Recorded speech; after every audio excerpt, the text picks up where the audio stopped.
আপনি নিশ্চয়ই ধনুরাশির জাতক বা জাতিকা, তাই এই ভিডিওটিতে ক্লিক করেছেন আর জানতে চাইছেন মার্চ মাস আপনাদের কেমন কাটতে চলেছে।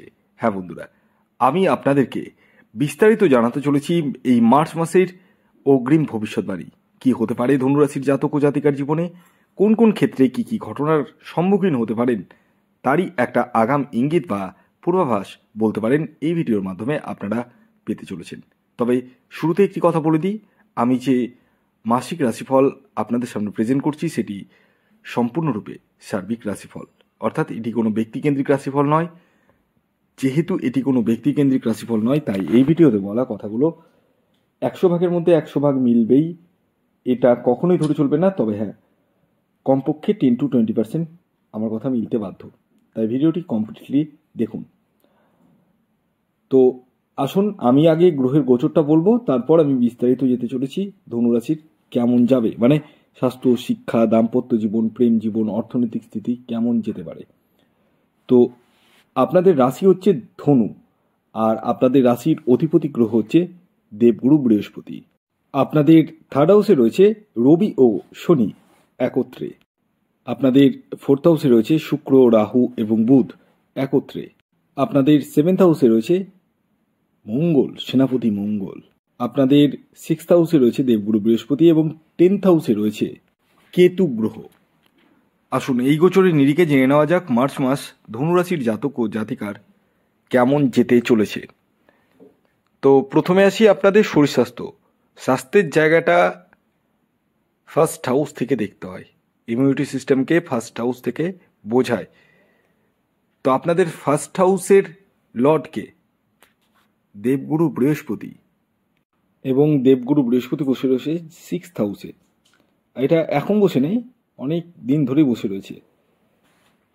সিক্সথ হাউস থেকে তিনটা জিনিসকে বোঝায়: রোগ, ঋণ এবং শত্রুতা।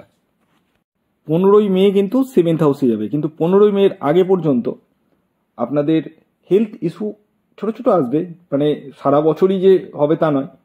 এই ছোট ছোট দেখবেন হঠাৎ করে শরীরটা একটু মানে খারাপ লাগছে, এনার্জি ল্যাক করছে, একটু সর্দি কাশি জ্বর হয়ে গেল, হঠাৎ করে ঠান্ডা লেগে গেল, কাশছেন, এবং ডাইজেস্টিক সমস্যা, ফ্যাট গেন, চর্বি গেন, এই জায়গাগুলো নিয়ে কিন্তু একটু সমস্যা দেখতে পাচ্ছি। তবে এগুলো কিন্তু একদম মাইনর সমস্যা, বড় ধরনের মেজর কোনো ইস্যু নেই। পাশাপাশি গুরুজনদের হেলথের জায়গাটাও কিন্তু ভালো যেতে চলেছে। এরপর আসি আপনাদের এডুকেশন কেমন যেতে পারে। এডুকেশনের জায়গাটা ফিফথ হাউস থেকে দেখতে হয়। ফিফথ হাউসের লর্ড হচ্ছে মঙ্গল গ্রহ, সেনাপতি মঙ্গল, যে কিনা সেভেন্থ হাউসে মানে কেন্দ্রতে বসে রয়েছে। দেখুন এই মাসটা যেটুকু আমি দেখতে পাচ্ছি যে এডুকেশনের জায়গাটা একদম দুর্দান্ত। যাদের কোনো কম্পিটিটিভ এক্সাম রয়েছে আপনারা নির্দ্বিধায় বসতে পারেন, স্ট্রিম চেঞ্জ করবো ভাবছেন নির্দ্বিধায় করতে পারেন, এই জায়গাগুলো কিন্তু ভালো রয়েছে। তবে এই প্রসঙ্গে আর একটা কথা বলে দিই, অনেক ধনুরাশির জাতক ও জাতিকারা মানে কয়েক বছর আগেই কিন্তু শনির সাড়ে থেকে মুক্তি লাভ করেছে। এই বছর মকর রাশি মুক্তি লাভ করবে, কিন্তু এই বছর শনির সাড়ে নয়, এবার শনির ঢাইয়া লাগতে চলেছে ধনু রাশির জাতক ও জাতিকার জীবনে। ঢাইয়া এবং সাড়ে কিন্তু আলাদা। সাড়ে 7.5 বছরের একটা পিরিয়ড, আর ঢাইয়া হচ্ছে 2.5 বছরের একটা পিরিয়ড। তো ঢাইয়ার এফেক্ট আলাদা হয়, সাড়ে এফেক্ট আলাদা হয়। তো আপনারা যদি চান যে কি হতে পারে শনির ঢাইয়াতে, আমি ডেডিকেটেড একটি ভিডিও আনবো।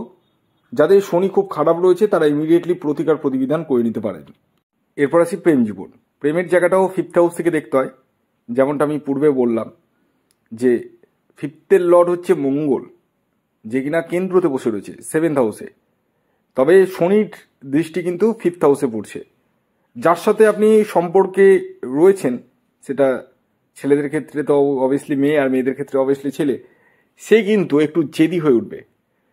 এমন এমন কিছু জিনিস নিয়ে জেদ করবে যেটা আপনার মনে হবে যে সত্যি কথাই যে এই সমস্ত বিষয় নিয়ে তো জেদ করার কোনো ব্যাপারই নেই, এবং একটু অ্যাগ্রেসিভ হয়ে উঠবে। আপনি বোঝানোর চেষ্টা করবেন, সে কিন্তু বুঝবে না।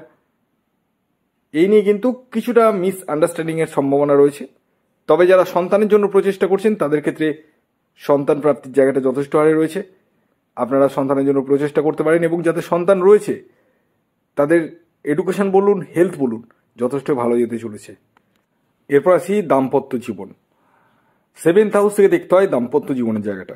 7th-এর লর্ড হচ্ছে মার্কারি, মানে বুধ গ্রহ। দেখুন, বুধ এবং শুক্র একত্রে রয়েছে সেহেতু একটা কথা বলবো, আপনারা এই মাসে কোথাও ঘুরতে যেতে পারেন, ভ্রমণে যেতে পারেন। ওভারঅল ম্যারিড লাইফ কিন্তু খুব একটা খারাপ নয়, খারাপ দেখতে পাচ্ছি না। আপনারা উল্টো ঘুরতে যেতে পারেন, আপনাদের মধ্যে একটা আন্ডারস্ট্যান্ডিংয়ের জায়গাটা যথেষ্ট বৃদ্ধি পাবে, এবং এই মাসে আপনারা নতুন কিছু করতে পারেন। হ্যাঁ, আপনার হাজব্যান্ড ওয়াইফ মিলে নতুন কিছু প্ল্যানিং করে নতুন কিছু করতে পারেন, সেই জায়গাটা কিন্তু দেখতে পাওয়া যাচ্ছে। মনের স্বাদ, মনের বাসনা আপনারা অনেকাংশে মিটিয়ে ফেলতে চলেছেন। চাকুরি ক্ষেত্রে যদি কথা বলি, চাকুরি ক্ষেত্রেও কিন্তু 15 তারিখের পরবর্তী সময়ে একটু বেটার রেজাল্ট পাবেন। 15 তারিখের আগে একটু কম বেটার রেজাল্ট পাবেন।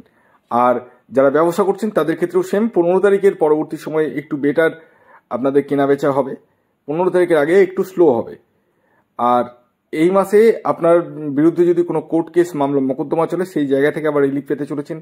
এটা একটা পজিটিভ দিক বলতে পারেন। শত্রু দমন কিন্তু হতে চলেছে এই মাসে, শত্রু শান্ত হতে চলেছে এই মাসে। আপনারা গৃহে কোনো মাঙ্গলিক অনুষ্ঠান হওয়ার সম্ভাবনা হয়ে উঠতে চলেছে। পাশাপাশি এই মাসে আপনারা কোনো বাহন ক্রয় বা গৃহ নির্মাণ বা ফ্ল্যাট বুকিং এগুলো কিন্তু করতে চলেছেন, সেই জায়গাটাও কিন্তু দেখতে পাওয়া যাচ্ছে। তো ওভারঅল যদি বলা যায়, মার্চ মাস ধনুরাশির জাতক ও জাতিকার জীবনে অনেকটাই পজিটিভ দিক রয়েছে।